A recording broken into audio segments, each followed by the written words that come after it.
Amigos da internet, estamos iniciando a segunda parte do vídeo na entrevista com o senhor José Vanderlei Klein. No café que é uma coisa que aconteceu.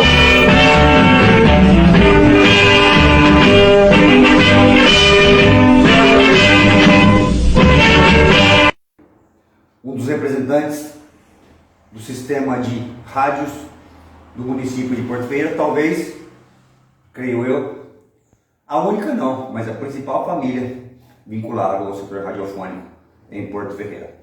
Senhor Vanderlei, vamos retomar alguns assuntos. Então o senhor me disse a respeito da concessão, que se houve alguém que interferiu politicamente, não é de vosso conhecimento. Não. Aí, nós já falamos na outra entrevista a respeito dos societários da empresa, né? E houve um problema que o senhor me disse a respeito da concessão, porque O Jânio Quadros, quando estava para assinar a concessão, ele renunciou. certo. Então aí assume o presidente da Câmara, o Ranieri Mazzilli, que o senhor disse que é de Itobi, se não me engano. certo? E o negócio acontece, aí vocês foram atrás de De equipamento, de montar. equipamento e de locação para antena, espaço para antena e para o prédio efetivamente funcionar. Então vamos lá, recupera esse assunto para mim então. Fala primeiro do equipamento, depois o senhor fala do espaço da antena, depois o senhor fala do espaço onde funcionou a rádio. Então, recebida a concessão, o que nós vamos fazer? O que nós temos que partir para ele? Temos que comprar o equipamento. Então foi feita a compra do O equipamento. que era exatamente o equipamento? Eu sou um leigo no É um assunto. transmissor, Certo. era um transmissor, e a mesa de som que fazia o estúdio. E por quanto tempo isso foi utilizado, esse original? A original, de 62 até, se não me engano, 78. Entendi. Depois ficou... Foi quando a rádio mudou a potência. Era 250 watts, passou para 1 kW. E atingia até onde, 250 watts? Era só aqui na região. Porto Ferreira. Até que cidade pegava? Eu acho que ela chegava Santa Rita, né? Palmeiras, Pirassununga, Os municípios do entorno. Descalvado. Porque naquele tempo, 250 watts, ele durante o dia ele pegava nessas cidades do entorno aqui de Porto Ferreira. Aí quando começou a sair mais rádio, começou a ter mais poluição sonora na faixa de AM, aconteceu que nós precisamos aumentar a potência da rádio. Isso foi quando? 70 aí? 78, 77 ou 78. Quer ver uma pergunta interessante? Vocês faziam gravação na época? Censura? Não. Gravação. Que tipo de gravação? Porque era disco de 78 rotação. Não tinha fita cassete. Entendeu? Não, era LP. LP. LP. Vocês gravavam no Já. LP alguma coisa. Não. Ou a rádio era 100% ao vivo. Era 100% ao vivo. Então, entendeu? Não Toda tem. a fala de locutor, pessoal, era ao vivo, era na raça. Não tem esse negócio de gravação. Hoje facilitou muito. Hoje é fácil você ser locutor. Naquela época não. Você era original. Porque se já ia pro jogo, não tinha esse negócio de treino não, meu irmão. Você tinha que chegar lá e não podia errar. Ela não Ele era? não podia errar. E não podia errar. Você tinha uma bala para um tiro. Você desperdiçou, você está... Entendeu, gente? Porque quando ele começou não tinha LP ainda, eu acho. O LP vai chegar. Não, o LP tinha. Já tinha já? Já tinha. Então tinha o 78 e tinha o LP. E vocês tocavam no seu acervo 78 e LP ou já era tudo LP? Já era tudo LP. E como é que era esse processo de aquisição? Porque você tinha que ter a música para o cliente poder pedir. Então você imagina o tamanho do acervo que tinha que ser isso, gente. Então, isso aí, muitos dos discos que a Rádio Primavera tinha, ela recebeu de gravadoras, recebia. Quando fazia a divulgação do disco, essas coisas todas, certo. eles mandavam um exemplar. Então, e depois aí começou o divulgador da gravadora, passava por aqui, indo para Ribeirão Preto, entrava aqui e deixava um pacote de disco pra gente. Porque imagina, eu sou gente naquela época. Ah, eu quero ouvir Francisco Alves. Não sei quem que era o Bambam da época, no começo. Não era Roberto Carlos ainda não, viu, gente? Em 62? Década de 60. Né? Estava no começo da Jovem Guarda, né? Ah, então aí já ia entrar o Tremendão, Roberto Carlos, Dori Edson, Marcos Roberto, Antônio Marcos. Né? E música sertaneja, o pessoal pedia muito caipira. Pedia. Sertanejo raiz, tá, gente? Chocaí Pardinho, essas coisas, tá? Nada de sertanejo universitário. Era sertanejo raiz, né, mas o raiz mesmo. Exatamente. Entendeu? Então tinha Tonico Tinoco, tinha Tião Carreiro e Pardinho, tinha Zico e Zeca, Zilo e Zalo, Cacique e Pajé, e por aí afora. Me desculpe os outros que eu não estou lembrando no momento. Por isso que é legal que acontece em Porto. Ó, você acha que você é de Porto Ferreira, que não tem coisa importante aqui? Festival Zé Carreiro, gente. Aonde que vocês acham que tem festival de música raiz na região? A cultura nossa ela é riquíssima. É que, por causa do processo de globalização, onde hoje nós sofremos uma transculturação, o que é isso? A gente absorve cultura de fora e a gente também acaba passando cultura para as pessoas, a gente começou a desvalorizar as coisas nossas. Mas, cara, o calendário cultural de Porto Ferreira de eventos, se você comparar com a região, não tem município que chega perto de Porto Ferreira. Não tem.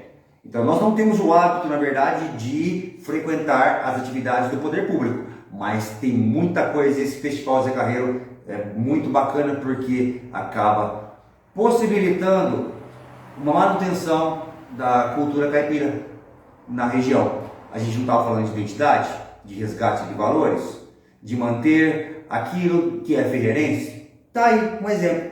Festival Zé Carreiro, certo? Porque o Zé Carreiro, ele trabalhou na cerâmica Porto Ferreira, certo? Então ele esteve em Porto Ferreira também. Então olha só, falamos de televisão, Assis Chateaubriand, esteve em Porto Ferreira. Zé Carreiro, entendeu? Desse setor aí de música caipira, esteve em Porto Ferreira. Olha só como Porto Ferreira, Erlindo Salzano, que é nesse momento aqui que a rádio vai se desenvolver, vice-governador do estado de São Paulo. Amicíssimo de Adhemar de Barros, Porto Ferreira. É o Salzano que vai no Rio Grande do Sul para negociar o apoio do Getúlio Vargas para o Adhemar de Barros vinha presidente, certo? Ele queria ser presidente. Aí ele percebeu que era o inverso, porque quem tinha uma projeção nacional era o Vargas. Aí Vargas ganha em 50, Salzano ganhou para vice-governador, sendo que a votação era separada, tá? Ele podia ter perdido e o Lucas Nogueira Garcês podia ter ganhado a eleição. O Getúlio Vargas assume e o Getúlio Vargas comete suicídio em 54 porque pegaram a corrupção dele e ele preferiu entrar para a história do que sair como corrupto, certo? Porque naquela época ele era exatamente o pai dos pobres. Eu não sei como isso se processou para vocês. E a mãe dos ricos. É o jogo de poder, gente. Então o que o Lula fez foi o que o Vargas fez. Só que o Vargas foi inovador, porque ele começou a produzir no Brasil coisas que a gente importava. Então ele tinha visão. É Vargas que cria a Petrobras, é Vargas que cria a Secretaria de Educação, é o Vargas que foi obrigado a se submeter a uma Constituição, porque ele queria governar como um ditador, ele veio do Sul, certo? Só que ele era um déspota esclarecido, ele tinha noção do que ele estava fazendo. E ele sabia, logicamente, como o Vanderlei ele falou, jogar com as lideranças econômicas do país. E naquele tempo... E criou muita liderança econômica, dando concessões. E naquele tempo não tinha Faria Lima ainda, né? Exatamente, Faria Lima, inclusive o Faria Lima, tu diz o brigadeiro Faria Lima. É. Se eu não me engano, gente, é outro fato interessante. Não sei se você lembra disso. Quando foi inaugurar o novo prédio da Prefeitura Municipal, eu não lembro se era o Vado Cunha ou se era o Coelho, 65 ou 66. É por aí. Foi inaugurar, gente, e o prefeito queria inaugurar as pressas. Eu ia contar isso em outra situação, eu vou aproveitar. Mas não estava pronto o prédio por fora. E veio, se não me engano, o Brigadeiro Faria Lima para cá. Sabe o que aconteceu? A Câmara de Vereadores não apareceu. Porque eles foram contra o ímpeto do prefeito de querer colocar a carroça na frente dos bois. Era para ter esperado, mas para agradar o Brigadeiro Faria Lima, ele inaugurou as pressas e a Câmara se recusou aí. Certo? Só para vocês saberem. Se eu não me engano, foi o Valdo Cunha. Tá? Posso estar errado. Ou não, foi o Coelho. Foi o Joaquim Coelho. 63 a 66. Foi o Coelho, sim. Bom, então vamos lá. E parece que seu pai virou cargo de confiança deles. Meu pai era o cargo do Joaquim Coelho Filho. Certo. Ele tocava a Secretaria de Departamento de Obras. Departamento de Obras, gente. E o Departamento de Obras naquela época ficava onde, o Wanderlei? Departamento. Era tudo aqui na prefeitura. Tudo na prefeitura, gente. Tinha o almoxarifado, né, que ficava onde é a rodoviária. Onde é a rodoviária. Vocês sabem para que foi doado aquilo, gente? Eu vou falar para vocês. O Erlindo Salzano doou para ser a prefeitura. E a Praça da Rodoviária era para ser a igreja de Nossa Senhora Aparecida. Por quê? O Salzano era bonzinho, ele ajudou muito o Porto Ferreira, mas ele queria levar o centro da cidade para a parte mais alta da cidade para valorizar os lotes dele. Então, nessa faixa da Nelson Pereira Lopes, foi doado uma série de terrenos para a prefeitura e algumas entidades, tá? O segundo grupo escolar, onde foi a ETEC lá. Dá para vocês entenderem que naquele rumo ali, ó, o postão, onde hoje é o postão, acho que é Dr. Américo Montenegro, ali era a escola artesanal, certo? E o Salzano trouxe curso para Porto Ferreira, para treinar o trabalhador, para trabalhar na... Era uma escola profissionalizante. Né? Isso. Inclusive, um funcionário do senhor da Alcimelara se formou lá. Se formou lá nas primeiras turmas, tá? Como que eu fiquei sabendo? Trabalhei com o Dalci, trabalhei, mas sem querer, eu vi isso no jornal da época, o Ferreirense. A gente tem um grande acervo aí, graças ao professor Flávio da Silva Oliveira, de jornal, uma grande hemeroteca, onde a gente pode fazer uma história, então, seriada, semana após semana, certo? Então, para você que não sabia, para mim que não sabia também, o almoxarifado da prefeitura ficava onde hoje é a rodoviária de Porto Ferreira.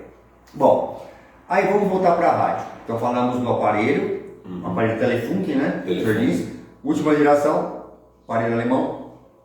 Falamos da programação da rádio. Funcionários, por favor. Primeiro os funcionários, depois quem vem chegando.